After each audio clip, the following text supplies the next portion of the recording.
Hello and welcome to Uncorking a Story. I'm your host, Mike Carlin, and today I have a story idea to share with you that was inspired by a fraternity brother of mine who I recently reconnected with after a long time.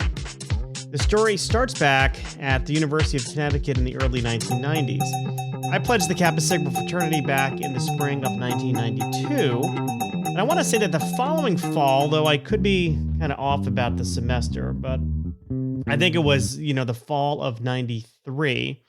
We welcomed in a guy named Kevin Savage to that semester's pledge class. And upon his initiation, Kevin, quickly earned the nickname Strictly Business. And if my memory is accurate, which it's pretty good, he always wore a suit to our chapter meetings. And due to his, very professional manner and his being a business major, he wound up becoming the chair of our finance department. Like we were a company. It was a committee. He was on our executive committee in charge of finances.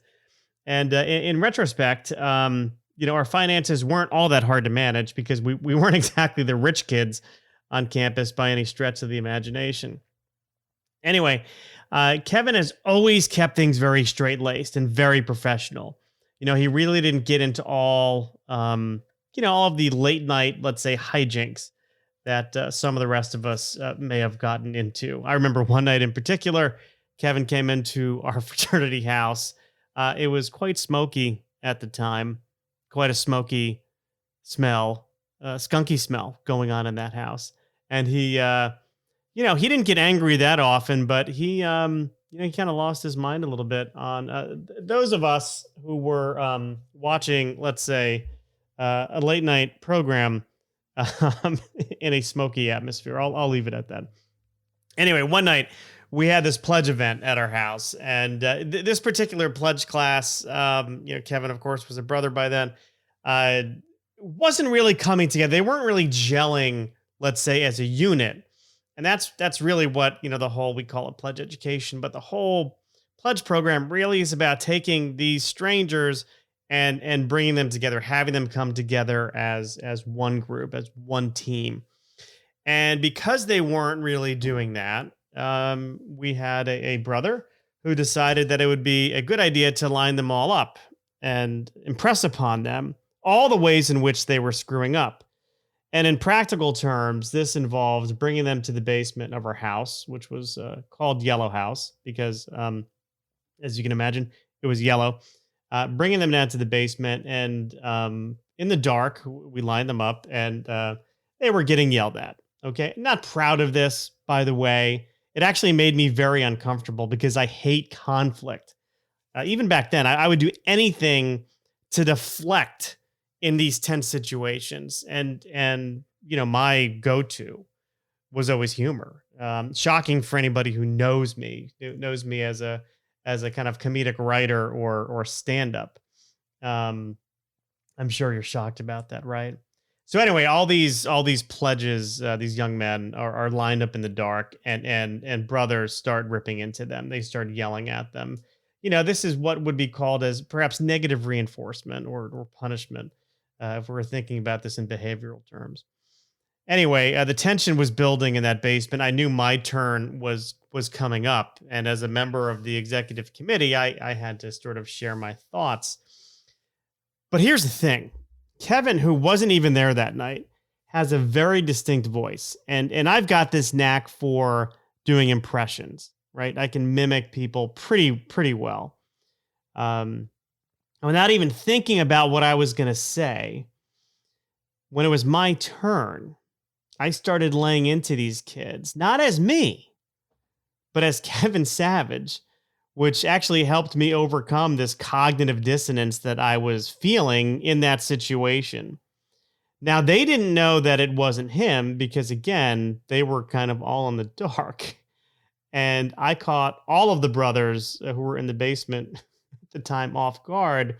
And some of them broke. They started laughing because of all the things I was saying were things that, Kevin Savage, none of these things would ever come out of his mouth. And I won't repeat them here because, this is meant to be a family show. Anyway, I thought that was kind of a funny little Kevin Savage story. And I'm talking about it because, when Kevin and I reconnected last week, it was because he needed some advice on blogging platforms.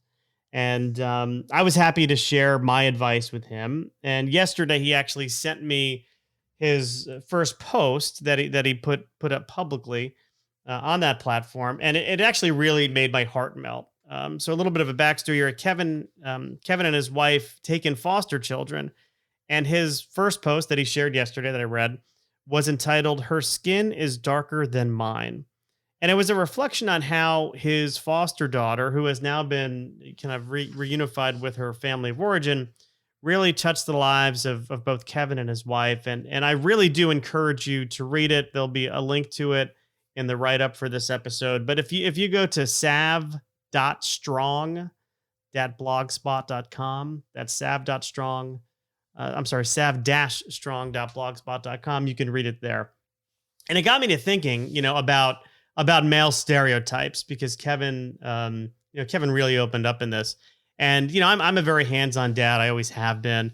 But in pop culture, and especially the pop culture I grew up with, men were, shown to be out of touch with their emotions, or maybe they're, the bumbling father on the sitcom, or maybe they were always kind of working hard at getting out of doing hard work or spending time with the kids and family.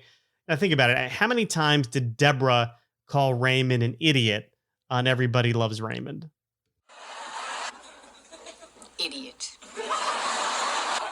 Ugh, no, idiot. God, such an idiot.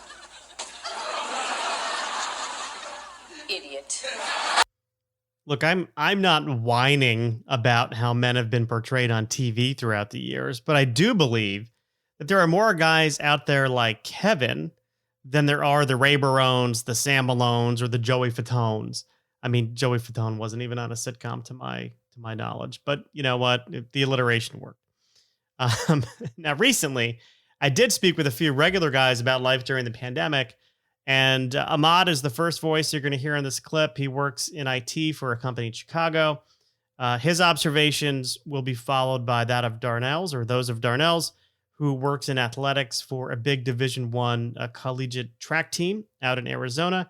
And lastly, you're going to hear from Bill, who's adjusting to working from life at home. And they've all found, similar silver linings during the pandemic. Have a listen. I guess, spend a lot more time with my family. My wife is home more often because she had to travel a lot more for work. Now she's at home more often. I get to spend more time with her. But it's more about this self-motivation of, regardless of what happens with the pandemic, over the next couple of months, year, whatever, it's up to me as an individual to find the good out of it. I would say one good that's come out of it is building stronger relationship with my wife, because we both work long hours and we really don't get much time to spend with one another outside of the weekends.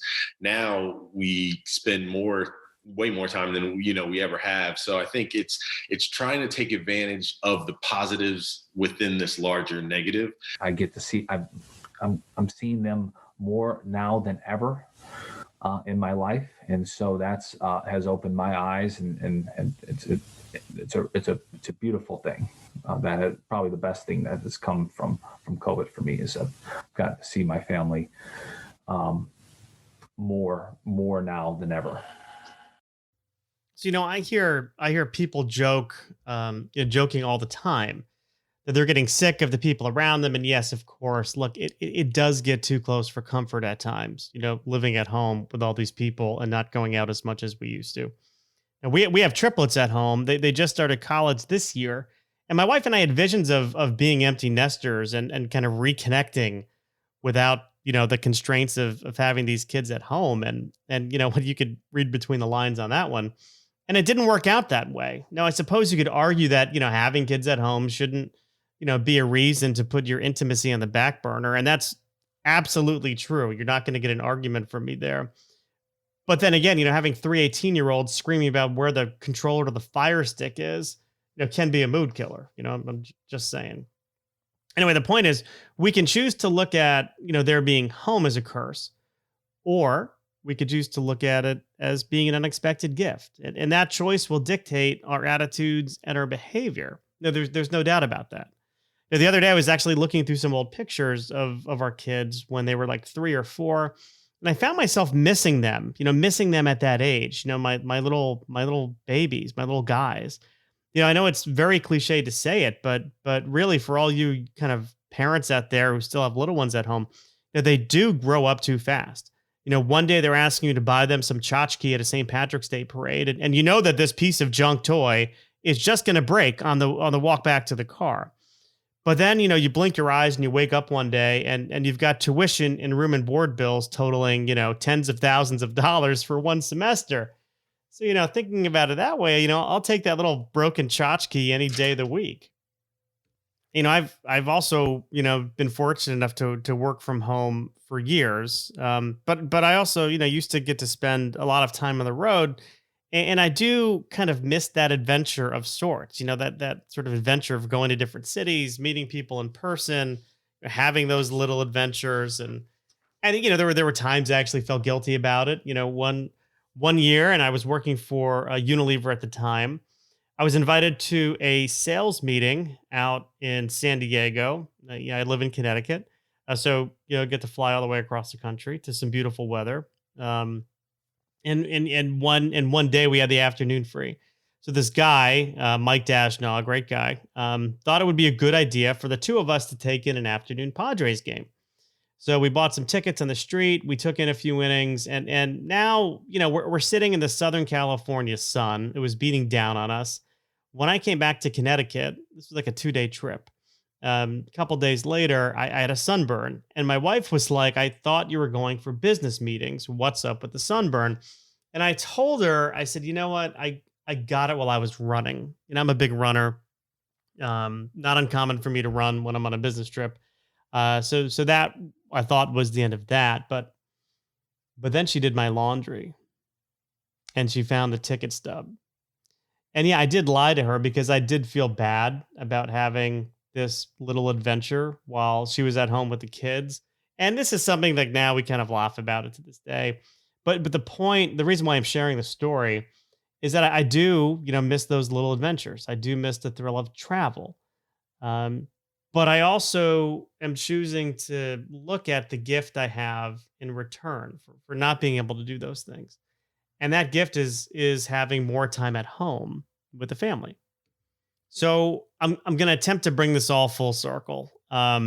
This reflection was inspired by a beautifully written blog post that my friend Kevin Savage wrote about one of the children that he and his wife felt blessed to foster.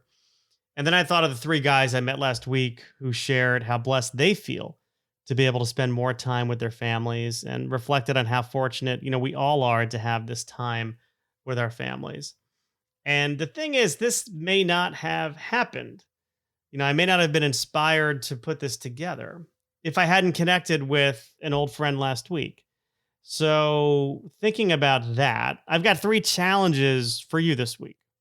The first is to reach out to an old friend and reconnect. Actually, it's something that I've been trying to do regularly since this pandemic began. That's catching up with people, and don't just rely on social media to keep your relationships alive. I know it's tempting to do that. It's easy, and it's actually a great place to start conversations. But really, honestly, nothing beats a live chat. So try and do this, at least once per week.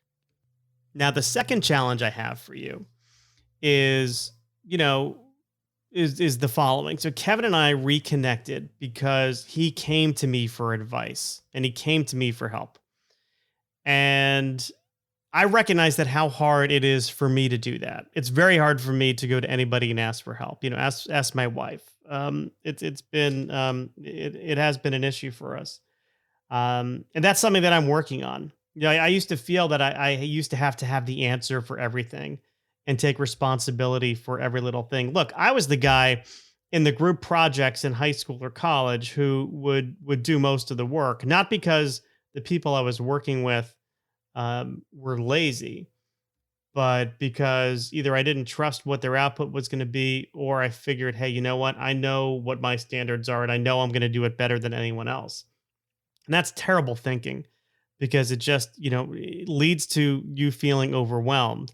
And it's a one-way ticket to being burned out, if that makes any sense. Um, but what I'm recognizing is that it does take some humility to ask other people for help. And if you're like me and you feel like you have to be Superman, do me a favor and take off the cape and ask other people for help when you need it. All right. So the third and final challenge I have is to remember that every day we have a choice to make, and that choice will decide what kind of day it's going to be. We can choose to focus on the challenges or the negatives to any situation, or we can choose to focus on the opportunities or positives that that situation provides. And I would just urge you to make the right choice. Focus on the positive, focus on the opportunity. Don't dwell on the negative too much because it's going to impact you and it's going to impact everybody around you. So, thank you for listening to another episode of Uncorking a Story in this new format. As always, because this is a little bit of a format shift, your feedback is welcome. So, please, hit me up on Twitter, Instagram, or Facebook. You can, search at Uncorking a Story on all three of those platforms, and you can find me. Or, of course, you can shoot an email to michael.carlin@uncorkingastory.com. And lastly, we all know that it's the holiday season, and it's my duty as an author to remind you that books make great gifts. So visit uncorkingastory.com to learn more about where you can purchase some of mine. Thanks for listening.